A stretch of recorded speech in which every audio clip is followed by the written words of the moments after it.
Hello दोस्तों, मैं धीरेन्द्र कुमार शर्मा। दोस्तों आज हम जानेंगे सीटेट जूनियर लेवल का 6 से लेकर 8 तक का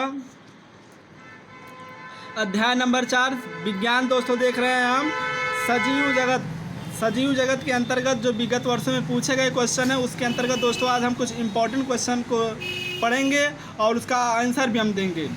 दोस्तों वीडियो को बिना स्क्रिप्ट किए लगातार देखते रहें। दोस्तों फर्स्ट क्वेश्चन 32 लिखा हुआ पादपों की चालनीय नलिका कोशिकाओं और स्तनधारियों की लाल रक्त कोशिकाओं की संरचना में एक विशेष समानता पाई जाती है। बताइए दोस्तों कौन सा? हरिलवक की अनुपस्थिति, कोशिका भित्ति की अनुपस्थिति, हीमोग्लोबिन की उपस्थिति या केंद्र की अनुपस्थिति? बताइए दोस्तों जल्दी से। दोस्तों इस प्रकार की जो प्रक्रिया होती है उसे हम कहते हैं क्या? केंद्रकों की अनुपस्थिति के कारण यह ऐसी विशेषता पाई जाती है। फिर दोस्तों 33 लिखा हुआ है मूल गोप नहीं पाया जाता है किसमें? जलीय पादपों में या फिर समुद्र भित्ति में या लवण मुद्रो भित्ति में या मरुस्थलीय पादपों में? बताइए दोस्तों जल्दी से। सीटेट 2011 में पूछा गया क्वेश्चन है दोस्तों। 33 का जो क्वेश्चन नंबर फर्स्ट होगा वो क्या होगा दोस्तों? सही होगा।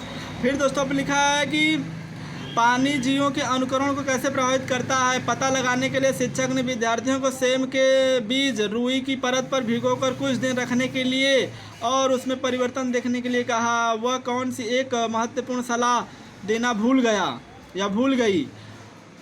दोस्तों कौन सी सलाह देना भूल गया?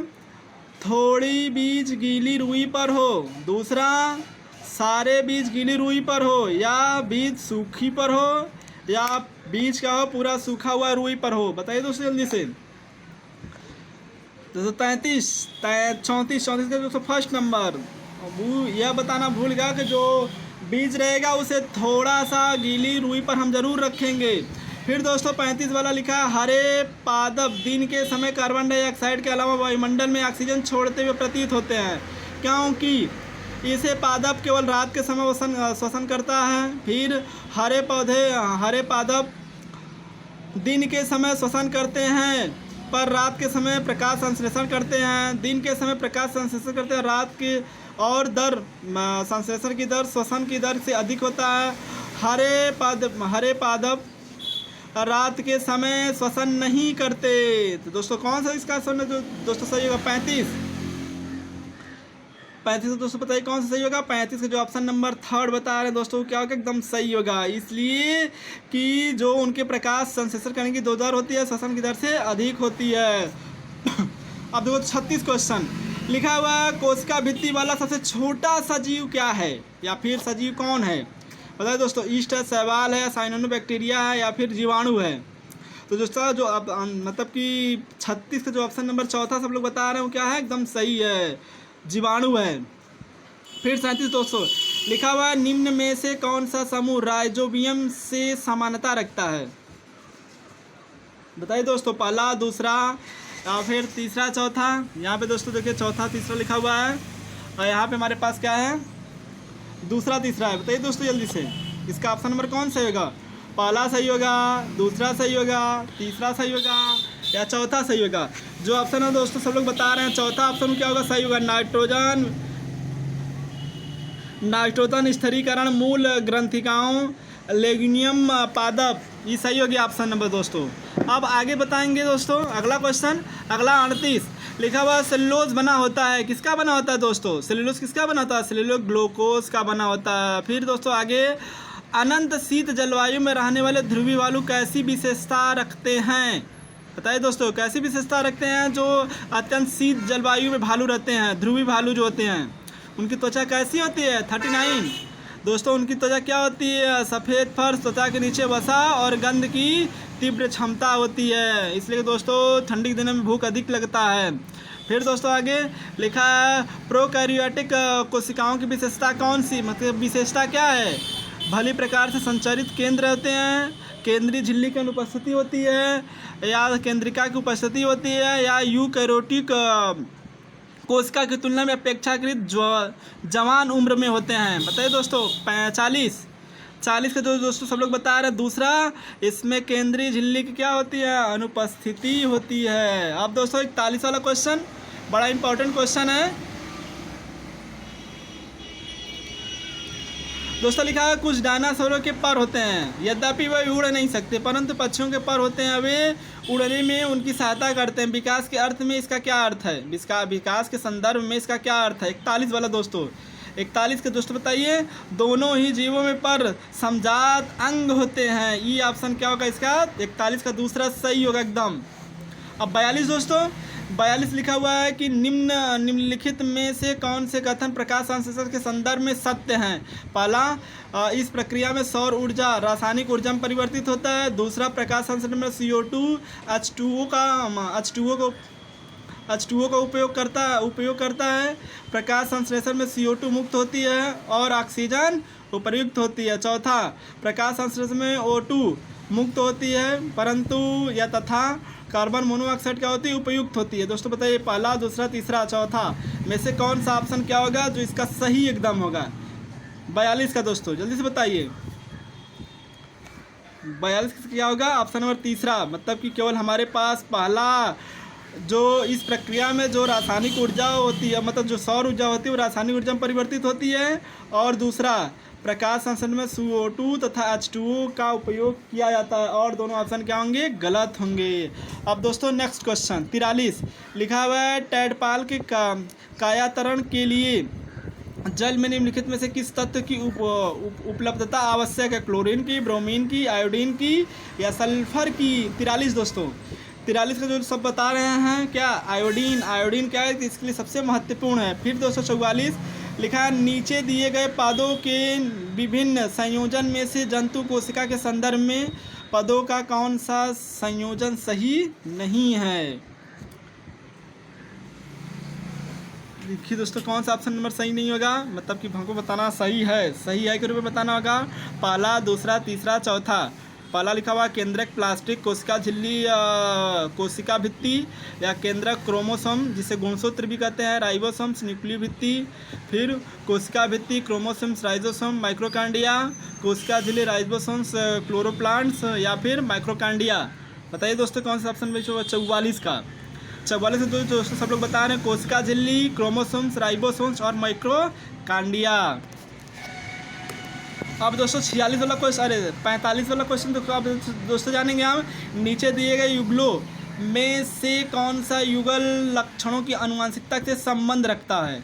कौन सा ऑप्शन नंबर सही होगा जो संबंध रखता होगा 45 में? दोस्तों पता है तो जल्दी से बताइए। क्रोमोसोम गुणसूत्र तथा जीन या क्रोमोसोम्स माइक्रोकांडिया या कोशिका भित्ति और कोशिका झिल्ली और कोशिका भित्ति या कोशिका झिल्ली और क्लोरोप्लांट्स? बताइए दोस्तों कौन सा? जो 46 अरे 45 का जो सब लोग बता रहे हैं क्रोमोसोम्स तथा जीन एक दूसरे के उसमें आनुवंशिकता के लक्षण होते हैं। फिर दोस्तों अब कौन सा आप देखेंगे 46 वाला क्वेश्चन लिखा है नीचे दिए गए कौन से पद किसी पुष्प के मादा भाग को संगठित करते हैं? कौन सा भाग है जो संगठित करता है? 46 का 46 का दोस्तों बताइए कौन सा होगा? वर्तिकाग्र, अंडाशय, पुंकेसर, वर्तिकाग्र, अंडाशय या वर्तिका? तो इसका ऑप्शन नंबर क्या होगा? यही है मादा। फिर दोस्तों आगे लिखा हुआ है प्रोकैरियोट में केंद्रक नहीं होते हैं, अध्ययन करना है। फिर पूछा हमारे पास एक कोशिका जीव में एकल कोशिका सभी कार्य करते हैं, नीली हरे शैवाल प्रोकैरियोट के उदाहरण हैं। यूकैरियोट में केंद्रक झिल्ली सहित सुसंगठित केंद्र नहीं होते हैं। अब बताइए कौन दोस्तों ऑप्शन नंबर सही होगा? पहला, दूसरा, तीसरा, चौथा। बताइए दोस्तों अगर आप अच्छे से पढ़े होंगे, इसलिए दोस्तों NCERT लेवल के जितने भी हमारे पास साइंस के बुक होंगे, चाहे वो कक्षा 6 का हो, 7 का हो, 8 का हो, उससे काफ़ी अच्छी तरीके से रीड करना होगा यदि आप निकालना चाहते हैं तो। दोस्तों बताइए 47 का ऑप्शन नंबर कौन सही होगा? पहला, दूसरा, तीसरा, चौथा। तो दोस्तों सब लोग बता रहे हैं कि हमारे पास तीसरा ऑप्शन सही होगा, मतलब कि कौन सा ऑप्शन नंबर, मतलब पहला सही होगा, दूसरा सही होगा, तीसरा सही होगा, मतलब कि यह झिल्ली संगठित नहीं होते हैं। तो ऑप्शन नंबर कौन सही होगा? तीसरा वाला। अब दोस्तों 48 लिखा अमीबा के पादहाम किसमें सहायता करते हैं? गति करने में, गति देने और भोजन पकड़ने में, केवल भोजन का अभ्यास करने में, केवल भोजन पकड़ने में। तो केवल वाले ऑप्शन को उसे क्या करेंगे हम? काट देंगे दोस्तों, तो बचा कौन रहेगा, पहला और दूसरा। तो पहला नहीं होगा, केवल वाला भी काट देंगे, तो हमारे पास बचा कौन रहेगा, केवल दूसरा। यही एक ऑप्शन नंबर करेक्ट होगा दोस्तों। यह क्वेश्चन देखेंगे, लिखा है नीचे दिए गए जंतु कोशिका के आरेख में ABCD भागों का सही नामांकन है। बताइए दोस्तों, A क्या है, B क्या है, C क्या है, D क्या है। फिगर दोस्तों देख रहे हैं, पहला लिखा एक कोशिका भित्ति, दूसरा लवण है, तीसरा केंद्रक है, चौथा क्लोरोप्लांट्स है। ऐसे दोस्तों सबको आगे पीछे करके लिखा हुआ है। तो दोस्तों बताइए, अगर आप माइक्रोकांडिया मतलब जंतु कोशिका के बीच के लिए अगर लक्षण मतलब कि कोशिका जो जंतु कोशिका होती है, अगर उसके विषय में आप जानते होंगे ज़रूर इसका ऑप्शन करेक्ट बताएंगे। दोस्तों बता रहे हैं ऑप्शन नंबर 4 वह क्या है, एकदम करेक्ट है। ए जो होगा उसे कहेंगे क्या, या तुम्हारे पास पूरा कोशिका झिल्ली है। बी क्या है, बी मतलब तुम्हारे पास है रिक्तिका, मतलब खाली स्थान से रिक्तिका कहेंगे। सी मतलब जो भारी सा भाग उसे कहेंगे केंद्रक, और जो तुम्हारे पास ये छोटे छोटे काले काले बिंदु उसे क्या कह देंगे, कोशिका द्रव। तो option number 4 is the right answer. दोस्तों अब जानेंगे 50। यदि आप एक घास के पादप को खोदे और ध्यान से देखें तो उसकी जड़ें और पत्तियां क्या होती हैं। दोस्तों इस समय बारिश का मौसम है, इस समय घास बहुत घर के आसपास देखेंगे तो बहुत जमा होगा। अब उसे हम निकाल कर देखेंगे तो वह किस प्रकार से होता है दोस्तों, बताइए दोस्तों। 50 का देखेंगे तो उसकी जो जड़ होती है वो तंतुमय होती है और समांतर पण विन्यास होती है, मतलब कि अलग अलग देखेंगे तो होता है। जड़ें तो एक ही रहती है, लेकिन जड़ें क्या होती है आगे जाकर अलग अलग हो जाती हैं। दोस्तों 51 वाला लिखा है, नीचे दिए गए कथनों का अध्ययन कीजिए। बताइए दोस्तों कौन सा ऑप्शन इसका सही होगा, पहला, दूसरा, तीसरा, चौथा। दोस्तों बताइए, पहला, दूसरा, तीसरा, चौथा। 51 का जो लोग दोस्तों बता रहे हैं कि गुणसूत्र में बीज में गुणसूत्र उपस्थित होते, सही बात है। एक कोशिकीय जीव श्वसन में जनन करते हैं, सही बात है। कोशिका झिल्ली का सबसे महत्वपूर्ण कार्य कोशिका में द्रव्य के आवागमन को नियंत्रित करता है, सही बात है दोस्तों। चौथा इसका ऑप्शन क्या होगा, सही होगा। फिर आगे दोस्तों लिखा है, कोई जंतु कैल्शियम कार्बोनेट का कठोर कवच वाले जंतुओं के कोमल तन भागों को खाने के लिए अपने मुख से अपना आमाशय निकालता है।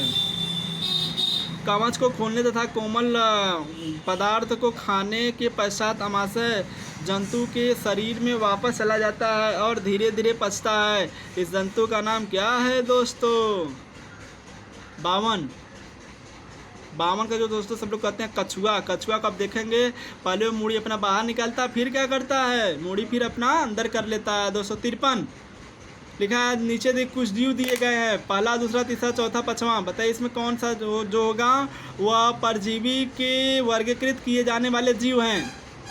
53 दोस्तों, 53 का जो सब लोग बता रहे हैं कि दूसरा खटमल,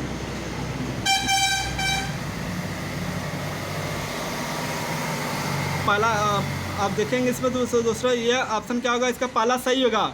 अब कौन कौन सही है, जैसे दूसरा में खटमल है, तीसरा में जोक है, चौथा में क्या है, चौथा में अमरवेल है, और छठा में क्या है, जू है। ये सब दोस्तों देखते हैं दूसरे पर मतलब कि निर्भर रहते हैं। अब दोस्तों नेक्स्ट क्वेश्चन 54 को बताइए दोस्तों जल्दी से, क्या इसका ऑप्शन सही होगा। पुंकेसर के भाग लिखा है, फिर स्त्री केसर के भाग लिखे हुए हैं। फिर इसमें करना क्या, सही मिलान करना है कि कौन सही होगा, ABCD। 54 दोस्तों बताइए जल्दी से, इसका जो ऑप्शन नंबर A क्या होगा दोस्तों एकदम सही होगा। इसलिए कि पराकोष जो परतंतु होते हैं वो अंडाशय वर्तिकाग और वर्तिकाग होते हैं। अब दोस्तों आगे 55 लिखा है, निम्न खाने योग्य पदार्थों का ध्यान दे। निम्न खाने के योग्य पदार्थों पर ध्यान दें, केला, भिंडी, कद्दू। निम्नलिखित से हुआ पादपों का युग्म चुनिए जिन्हें 2 या 2 से अधिक खाने योग्य बनाया जाता है, जैसे केला या फिर कद्दू। हाँ दोस्तों बताइए दोस्तों 55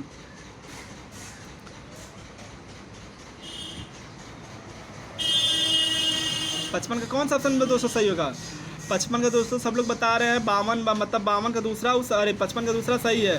फिर दोस्तों 56 का अगर हम बताएंगे तो हमारे पास 56 का आंसर कौन सही होगा, जल्दी से दोस्तों। 56 का दोस्तों जो तीसरा लोग बता रहे हो सही है, जीन होगा, न्यूक्लियोसम केंद्रिकाग होगा और राइबोसोम 57 दोस्तों 57 लिखा है। निम्नलिखित में सही कथन लिखिए। सही कथन को करना क्या है, जोड़ना है। बताइए दोस्तों कौन से ऑप्शन में होगा 57 का।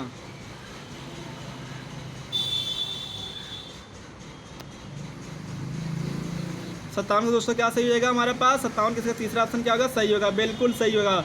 अब आगे दोस्तों 58